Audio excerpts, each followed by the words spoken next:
Jesus lived in a town on the shores of a big lake called the Sea of Galilee. It was a fishing village. One day, as Jesus was walking down the shore of the lake, he saw two men in a boat. Like many of the village, these were fishermen. They were tossing their nets into the water for a catch of fish. Their names were Simon and Andrew. "Come, follow me," Jesus called out to the men. "I will make you fishers of men." Would they come?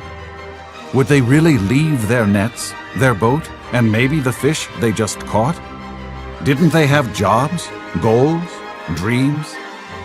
But without even hesitating, Simon and Andrew got up, left their nets and jobs behind, and followed Jesus. Then Jesus, Andrew, and Simon, also called Peter, continued walking along the shoreline. There in the distance, they saw three men in a boat, fixing their fishing nets. These men were James, his brother John, and their father Zebedee. When Jesus called them, they responded. Immediately, John and James dropped their fishing nets, jumped out of the boat, and left their father Zebedee. Jesus' call was profound, and though they had never met him, God's power enabled them to respond to his call. These ordinary fishermen were embarking on a journey that would change their lives forever.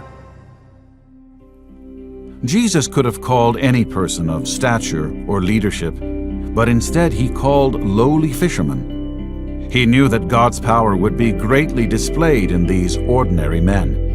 In a few years, they would become the messengers to spread the gospel to all the nations of the world. A great task indeed. In the end, Jesus chose 12 disciples.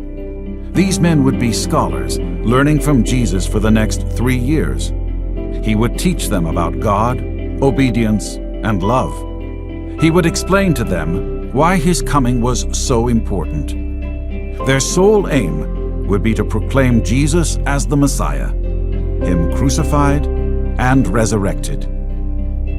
The names of the 12 disciples were Peter, Andrew, James, John, Philip, Bartholomew, Thomas, Matthew, James, Thaddeus, Simon, and Judas.